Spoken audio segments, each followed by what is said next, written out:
ఇన్స్టాల్మెంట్లకు ఇస్తామంటారు. అది ఇస్తారా కానీ గ్యారెంటీ లేదు. ఆరోగ్యశ్రీ పైసలు లేవు. ఇక రాబోయే రోజుల్లో జీతాలు ఇచ్చే పరిస్థితి కూడా లేదు. కాబట్టి ఇవి అన్నిటికీ పరిష్కారం శాసన మండలిలో కొట్లాడే పార్టీ కావాలి. ఇలా కొట్లాడింది భారతీయ జనతా పార్టీ. అందుకే ఎన్నికలు నమ్మక ద్రోహానికి పోరాటాలకు మధ్య జరుగుతున్న ఎన్నికలు. ఈ ప్రభుత్వం దోసుకోవడమే పనిగా పెట్టుకున్నది.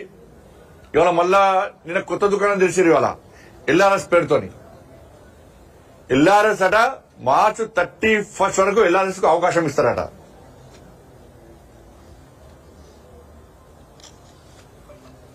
ఎల్ఆర్ఎస్ కు ఇవాళ ఇదే రాష్ట్ర ముఖ్యమంత్రి గాని ఉత్తమ్ కుమార్ రెడ్డి గారు గాని ఇతర మంత్రులు గతంలో బీఆర్ఎస్ పార్టీ ఎల్ఆర్ఎస్ పెట్టినప్పుడు వీళ్లే మాట్లాడారు, మా ప్రభుత్వం అధికారంలోకి వస్తుంది, మేము ఫ్రీగా చేస్తాము, బీఆర్ఎస్ పార్టీ దాచుకుంటుంది పైసలు అని చెప్పి ఇదే కాంగ్రెస్ పార్టీ నాయకులు ఆ రోజు ఊకందప్పుడు ఉపన్యాసాలు ఇచ్చారు.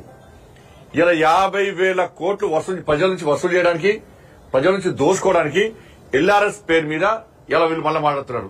ఆ రోజు ఇదే ముఖ్యమంత్రి గారు అన్నారు, కేసీఆర్ ఎల్ఆర్ఎస్ అన్నారు, బీఆర్ఎస్ అన్నాడు, ఇప్పుడు ఎంఆర్ఎస్ అంటున్నాడు అన్నాడు. ఎంఆర్ఎస్ అంటే ఏంటంటే మ్యారేజ్ రెగ్యులేషన్ స్కీమ్ అట. ఇప్పుడు మేమంటున్నాం అంటే మన రేవంత్ రెడ్డి గారు ఎల్ఆర్ఎస్ పోయింది, బీఆర్ఎస్ పోయింది, ఎంఆర్ఎస్ కాదు, ఇవాళ బీఆర్ఎస్ పట్టుకొస్తుండే రేవంత్ పట్టుకొస్తాడు. బీఆర్ఎస్ అంటే బర్త్ రెగ్యులేషన్ స్కీమ్ పట్టుకొచ్చినా ఇవాళ మనిషి చచ్చిపోతే కూడా డిఆర్ఎస్ కూడా డెత్ రెగ్యులేషన్ కూడా పట్టుకొస్తాడు. చచ్చిపోతే కూడా పైసలు వసూలు చేసే పరిస్థితి వచ్చింది. ఇవాళ 1000 కోట్లు దోసుకుంటున్నారు. ఆ వీడియో చూపడతా, మీకు వీడియో ఉన్నది.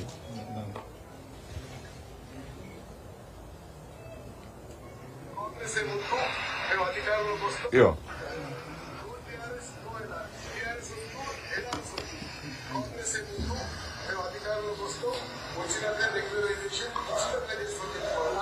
వాళ్ళ రక్తాన్ని పీల్చాలనేటువంటి ఆలోచనతో రాష్ట్ర ప్రభుత్వం వీలైతే కట్టడానికి ఇప్పటికిప్పుడుగా మీరు తీసుకొచ్చిన అప్పులన్నింటినీ కట్టడానికి ఆ అప్పుల భారం ఈరోజు ప్రజల మీద వేస్తా ఉన్నారు. ఈ రకంగా ఎల్ఆర్ఎస్ పేరుతోటి కొత్త మళ్ళా అంటే దోచుకోవడానికి దాచుకోవడానికి ప్రజల దగ్గర చిల్లి అవ్వలేకుండా చేయడానికి ఇదొక నాటకం.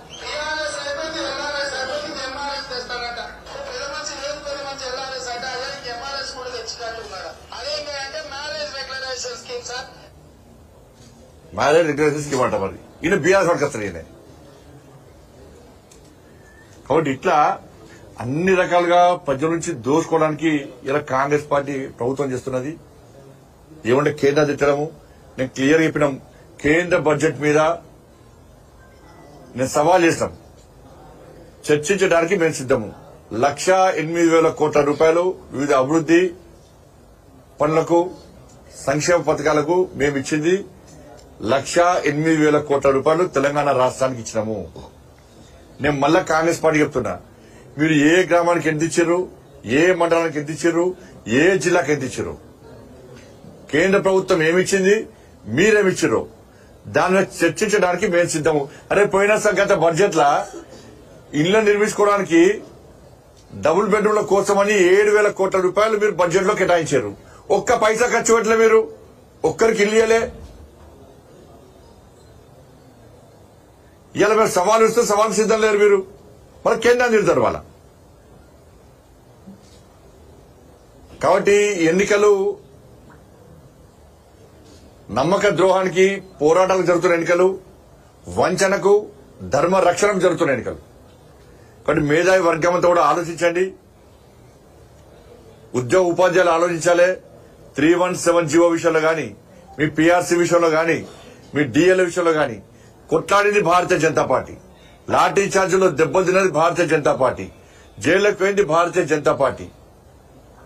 కానీ మీకోసం కొట్లాడి జైలుకు పోయినటువంటి భారతీయ జనతా పార్టీ కార్యకర్తలకు భరోసా, ఒక విశ్వాసం నింపాలంటే, ఇంకా మీకోసం కొట్లాడని చెప్పి ఒక ఆలోచన రావాలంటే, కొట్లాడే పార్టీకి, కొట్లాడిన పార్టీకి, భారతీయ జనతా పార్టీ అభ్యర్థులకు మీరు ఓటేసి గెలిపించాల్సిందిగా మీ అందరికీ విజ్ఞప్తి చేస్తూ